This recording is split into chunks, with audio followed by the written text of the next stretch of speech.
안녕하세요. 승리한 상가족 여러분 그리고 강성성경연구원 여러분, 오늘은 마태복음 52번째 강의로 마태복음 9장 35절에서 38절 말씀을 추수할 것은 많되 일꾼이 적으니 일꾼을 보내주소서라는 제목으로 함께 말씀을 나누도록 하겠습니다. 승리한 삶은 박유일 목사님의 구속사로 조망한 성경 연속 강해집을 통해서 편집이 되어 있습니다. 저희들이 지금 나누고 있는 마태복음 8장에서 12장까지의 내용은 마태복음 2권의 내용을 통해서 편집이 되어 있습니다. 이 부분에 대해서 좀 더 깊이 있게 말씀을 묵상하고 싶으신 분들은 강해집 내용을 참조해 주시길 부탁드리겠습니다. 자, 오늘 본문 말씀을 보도록 하겠습니다. 자, 35절을 보면 예수께서 모든 도시와 마을에 두루 다니사 그들의 회당에서 가르치시며 천국 복음을 전파하시며 모든 병과 모든 약한 것을 고치시니라 라고 기록되어 있습니다.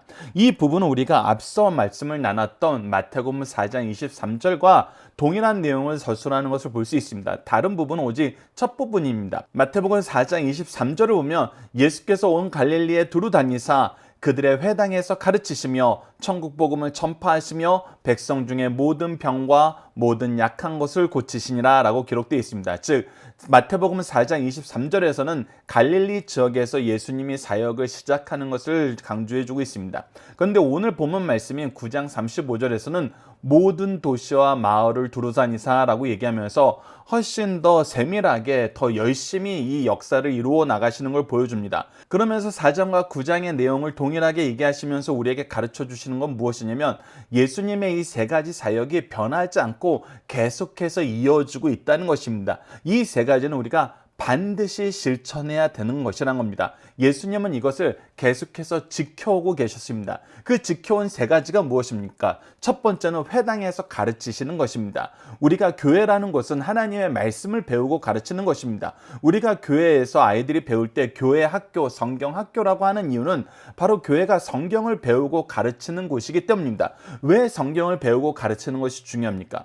바로 성경을 통해서만 하나님의 구속사를 바로 알 수 있기 때문입니다. 성부께서 계획하시고 성자께서 성취하시고 성령께서 우리에게 이것을 어떻게 적용시켜 주는지 성경은 이것을 너무나 정확하게 바르게 가르쳐주고 있습니다.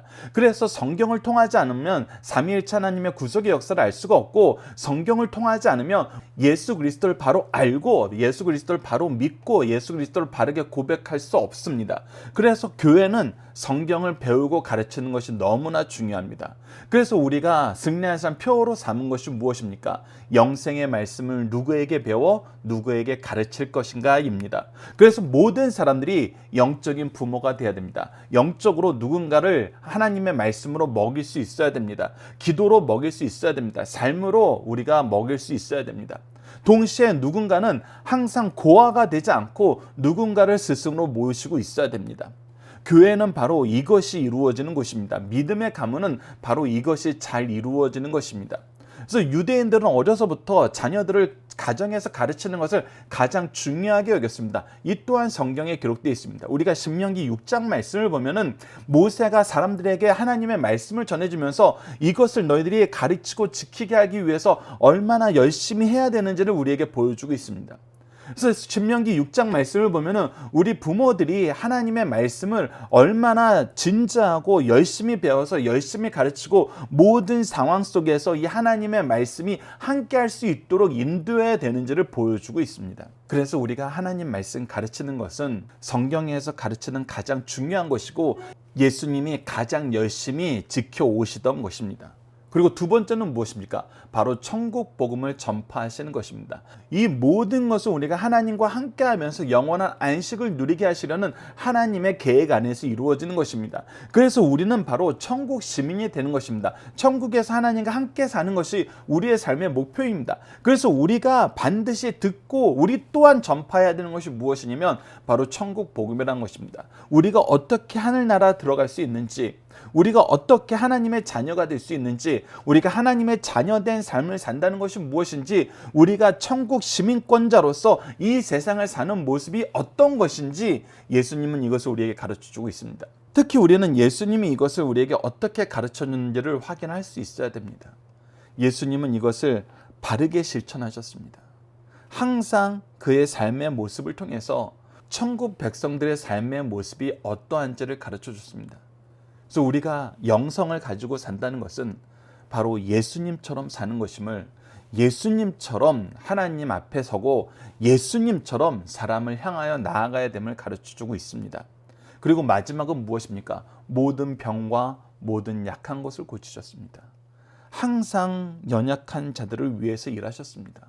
연약한 자를 강건하게 하기 위해서, 성장하게 하기 위해서, 회복하게 하기 위해서, 그들이 또 누군가를 도울 수 있게 하시기 위해서 끊임없이 고치셨고 끊임없이 예수 그리스도를 증언할 수 있도록 그들을 이끄셨습니다. 이 세 가지가 바로 예수님께서 멈춤 없이 우리에게 보여주셨던 모습입니다. 이 지상에서 하셨던 모습이에요. 이것을 이제 누가 해야 되느냐? 바로 예수 그리스도의 제자된 우리들이 해야 된다는 것입니다. 자, 그래서 첫 번째 문제, 예수님은 어떻게 사명을 실천해 나가셨나요? 바로 회당에서 하나님 말씀을 가르치시고 천국 복음을 전파하시고 모든 병과 약한 것을 고치시면서 연약한 자를 위해서 사셨다는 것입니다. 자, 이제 두 번째 단락 36절을 봅시다. 무리를 보시고 불쌍히 여기시니 이는 그들이 목자 없는 양과 같이 고생하여 기진함이라. 자, 이게 우리에게 너무나 중요한 말씀입니다. 예수님은 가르치시며 전파하시며 고치시는 사역을 멈추지 않았습니다. 그런데 이 일을 하자 너무나 많은 사람들이 나오고 있어요. 너무나 많은 사람들이 예수님 앞에 나와서 예수님을 바라보고 있어요. 왜? 그들이 배우지 못했어요. 가르치지 않으니까 배우지 못했어요. 그들이 깨닫지 못했어요. 왜? 천국 복음에 대해서 전파하는 사람이 없었거든요. 그리고 그들이 연약한 상태에 계속 남아 있었어요. 왜?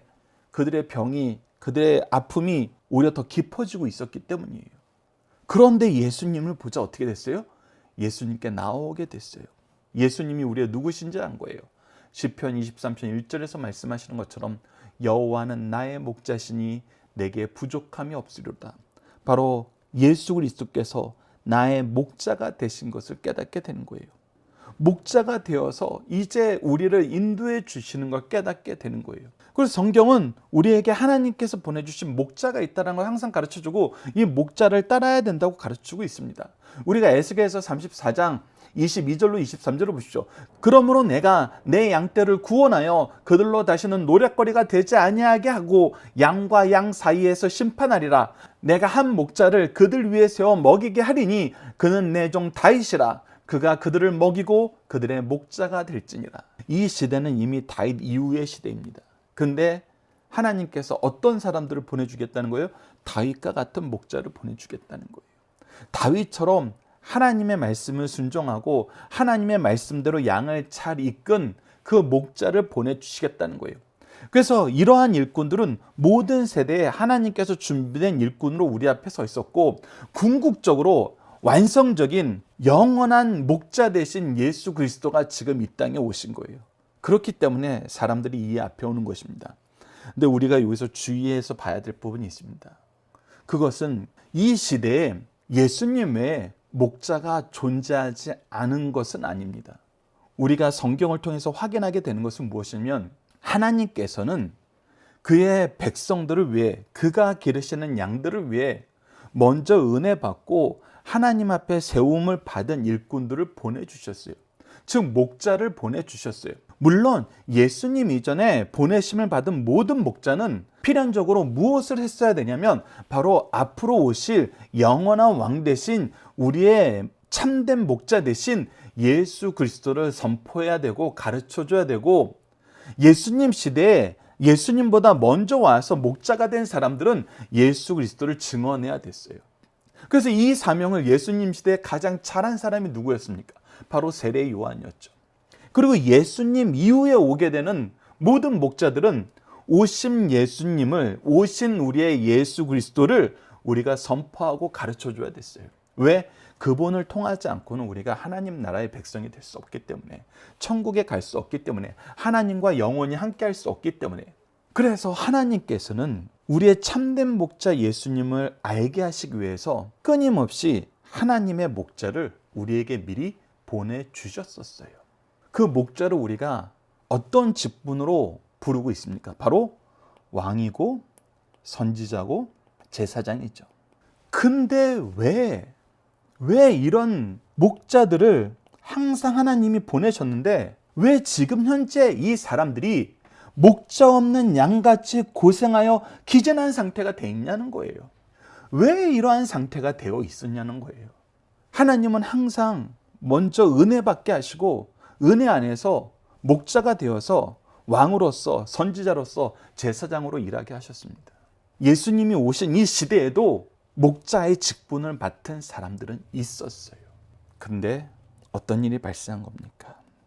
에스겔 22장 25절에서 27절에 이 목자의 직분을 맡은 사람들이 이러한 일을 하게 되므로 양들이 고생하고 기진하게 되고 목자 없는 양같이 유리하게 되었다는 것을 가르쳐 줍니다. 에스겔에서 22장 25절에서 27절을 봅시다. 그 가운데 선지자들의 반역함이 우는 사자가 음식물을 움킨 같도다. 즉 선지자들은 하나님의 말씀을 가르쳐야 돼요. 선포해야 돼요. 그런데 이들이 어떤 존재가 돼버린 거예요. 그들이 반역하여서 음식물을 움킨 같은 자들이 된 거예요. 음식물을 움킨 것처럼 그들이 사람의 영혼을 삼켰으며 재산과 보물을 탈취하여 과부를 그 앞에서 많게 하였으며, 즉 가르치고 전파하고 고쳐야 되는 사람이 뭐한 거예요? 반역하여서 삼키고 탈취하고 오히려 연약한 자들을 더 연약하게 만들었어요. 과부를 더 많이 만들었어요. 선지자만 그렇게 한 것이 아닙니다. 계속해서 보십시오. 그 제사장들은 내 율법을 범하였으며, 제사장들은 거룩함으로 하나님의 말씀과 하나님의 말씀대로 사는 삶의 표본이 돼야 되는 사람들이었어요. 그런데 그들이 이 거룩함을 버리고 오히려 율법을 범하는 삶을 살았습니다. 그리고 어떻게 했어요? 나의 성물을 더럽혔으며, 이 성물을 더럽혔다는 의미 안에는 무엇이 들어있는 거예요? 예배를 더럽힌 거예요. 하나님께서 받지 않으시는 예배를 드리는 거예요. 우리가 이미 지난달에 살펴봤던 것처럼 말라기 1장 10절 말씀에 나타나는 그런 예배를 드리는 거예요. 가증한 예배를 드리는 거예요. 그래서 거룩함과 속된 것을 구별하지 아니하시며 오히려 거룩한 것과 속된 것을 섞어버렸어요. 구별하지 않고 섞어버렸어요. 부정함과 정한 것을 사람들이 구별하지 아니하였으며 그의 눈을 가려 나의 안식일을 보지 아니하였으므로. 그래서 이 안식일을 어떻게 지내야 되는지, 우리가 하나님께 예배드리는 것이 무엇인지, 하나님의 백성으로 이 세상을 산다는 것이 무엇인지 구분하지 않고 그냥 다 섞어버렸어요. 그래서 세속적인 축복을 교회에 와서 빌면서, 그래서 우리가 헌금 많이 했으니까, 우리 열심히 예배드렸으니까 우리가 지금 이 악한 일 하는 데에도 하나님 더 복 주세요, 이렇게 기도하고 있다는 것입니다. 이런 예배를 드리고 있다는 거예요. 내가 그들 가운데 더럽힘을 받았느니라. 그래서 하나님께서 이 제사장들 때문에 어떻게 됐다고 선언하신 거예요? 더럽힘을 받았다는 거예요. 더럽힘을 받았다. 이것이 바로 제사장들이 하던 모습이라는 거예요. 이런 제사장들이 있으면은 양들이 기진하게 됩니다. 고생만 하게 돼요. 기진하고 고생하면서 어떤 삶을 삽니까? 계속 죄를 만드는 삶을 살아요. 이들이 하나님께 나아가는 거룩한 길을 이미 오염시켜 버렸어요. 이들이 좋은 꼴을 먹이고 시냇물로 인도해야 되는데 독극물을 먹이고 있어요. 그리고 왕은 어떤 삶을 삽니까? 가운데 그 고관들은 음식물을 삼키는 이리 같아서 어떤 삶을 살아요? 이리 같은 삶을 살아요. 이리 같은 삶을 살아요. 불의한 이익을 얻으려고 피를 흘려 영혼을 멸하거나 영혼을 구원하고 의의 통치로 이끄는 것이 아니라 불의한 이익을 위해서 피 흘리는 것을 주저하지 않는다는 것입니다. 그래서 목자로 세움받은 사람들이 목자의 역할을 하지 않는 거예요. 먼저 은혜를 받은 사람들이, 하나님의 능력을 먼저 소유하게 된 사람들이, 하나님의 준비하심을 맛본 사람들이 하지 않고 있었어요. 그러니 우리의 참된 왕이신 예수님이 왔을 때 얼마나 이 고생이 컸길래 예수님에게 달려오는 거예요. 예수님을 바라보게 되는 거예요. 우리가 가르쳐야 될 걸 가르치지 않고, 전파해야 될 걸 전파하지 않고, 돌봐야 될 영혼들을 돌보지 않을 때 이런 유리하는 양들이 고생하게 되는 것입니다. 그래서 2번 문제로 봅시다. 예수님이 무리를 보고 불쌍히 여기신 이유는 무엇입니까? 그들에게 목자가 없었기 때문입니다. 목자로 세우심을 받은 자들이 오히려 참된 목자인 예수님을 사탄의 개수라고 욕하는 상황까지 왔기 때문에, 그리고 목자라고 세워진 사람들이 오히려 이 양들을 약탈하고 있었기 때문에 이들이 기진하여진 것입니다. 그때 이제 어떤 일이 발생합니까? 37절로 38절입니다. 이에 제자들에게 이르되 추수할 것은 많되 일꾼이 적으니. 왜 일꾼이 적게 되었다고요? 바로 하나님께서 세우신 일꾼들이 하나님의 뜻을 벗어나 버렸어요. 하나님의 뜻을 오히려 열심히 거역하는 자들이 되었어요. 그래서 이제 누구를 부릅니까? 새로운 일꾼인 제자들을 부르시는 것입니다. 우리가 말라기 1장 말씀을 묵상할 때도 함께 나눴던 것이지만 하나님께 은혜를 받고 이 예배에 참여하게 된 자들이 바르게 예배드리지 않으면 하나님께서는 경건한 예배자를 다시 세우십니다. 동일하게 먼저 은혜를 받은 자들이 그 은혜를 자기의 탐욕을 위해서 사용하면은 하나님께서는 다시 새로운 일꾼을 세우십니다. 예수님은 누구를 불렀어요? 자기 제자들을 불렀어요. 그래서 무엇 하라 해요? 이제 이 목자 없는 양들을 위해서 일하라 하십니다. 38절을 보면 그러므로 추수하는 주인에게 청하여 추수할 일꾼을 보내주소서 하라 하시니라. 즉 뭐 하라 하신 거예요? 제가 이 일을 하겠습니다. 저를 보내주소서라고 하나님께 기도하라는 거예요. 너희들이 지금 나를 통해서 무엇을 받느냐? 내가 하나님의 말씀을 가르치고 천국 복음을 전파하고 모든 병과 모든 약한 것을 고치는 이 역사를 너희들이 보지 않았느냐? 이것이 하나님께서 우리에게 맡기신 일이다. 하나님이 기뻐하시는 일이다. 우리가 반드시 해야 되는 일이다. 우리가 멈춰서는 안 된다. 이 일을 위해서 먼저 부름받은 자들 어디 갔느냐? 그들이 이 영혼들을 버려두고 어디에 있느냐? 왜 이 영혼들이 목자 없는 양같이 유리하고 다니느냐? 이제 내가 목자 되어서 너희들을 목자로 삼길 원한다. 이제 너희들이 기도해라. 너희들을 써달라고 주인에게 하나님께 기도하라. 그래서 우리가 주기도문에서 배웠던 것처럼 아버지의 뜻이 하늘에서와 같이 땅에서도 이루어지게 하소서. 이것이 무슨 뜻이라고요? 하나님의 계획은 반드시 이루어지는데 이 일이 이 땅에서 이루어질 때 저를 통해서 저를 사용하여 주시옵소서. 제가 이 뜻을 이루는데 쓰임받게 하여 주시옵소서. 그렇게 기도하라고 하시는 것입니다. 그래서 마태복음 10장 1절을 보면은 이제 어떤 일이 일어납니까? 예수님이 제자들에게 이렇게 말씀하신 다음에 예수께서 그의 12 제자를 부르시다 더러운 귀신을 쫓아내며 모든 병과 모든 약한 것을 고치는 권능을 주시니라.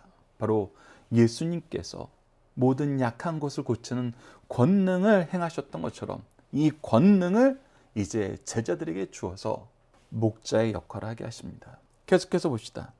사도행전 2장 1절로 4절입니다. 이것이 이제 우리 교회에 어떻게 성취가 됩니까? 바로 오순절 성령 강림을 통해서 이루어지죠. 오순절 날에 이미 이름에 그들이 다 같이 한 곳에 모였더니 호련히 하늘로부터 급하고 강한 바람 같은 소리가 있어 그들이 앉아놓은 집에 가득하며 마치 불의 혀처럼 갈라지는 것들이 그들에게 보여 각 사람 위에 하나씩 임하여 있더니 그들이 다 성령의 충만함을 받고 성령이 말하게 하심을 따라 다른 언어들로 말하기를 시작하니라. 그래서 제자들이 그때부터 뭐 하기 시작했어요? 동일하게 하나님의 말씀을 가르치고 그래서 구약의 예언이 어떻게 성취됐고 구약에 우리에게 약속하신 메시아가 왜 예수님인 줄을 그들이 담대하게 전할 수 있었죠. 그리고 천국 복음을 선포하고 주 예수를 믿으라. 그리하면 너와 내 집이 구원을 얻으리라 얘기하면서 예수 그리스도를 믿음으로 구원을 얻는 이 천국 백성됨을 가르쳐줬고 그리고 모든 약한 곳을 그들이 돌보기 시작했어요. 주신 능력으로 이 연약함을 치료하기 시작했습니다. 그리고 이것은 2000년 교회사에도 계속 이어져 오고 있습니다. 부모된 저와 여러분, 먼저 리더로 부르심을 받은 저와 여러분도 말씀을 가르치고 천국 복음을 선포하고 연약한 것을 돌보면서 예수 그리스도께서 우리에게 맡기신 영혼들 위해서 우리가 수고해야 됨을 예수님처럼 우리가 그들을 돌봐야 됨을 가르쳐주고 있습니다. 이 일에 가장 잘 쓰임받는 우리 승리한산 가족 여러분들, 강성성경연구원 여러분을 내일 기도합니다.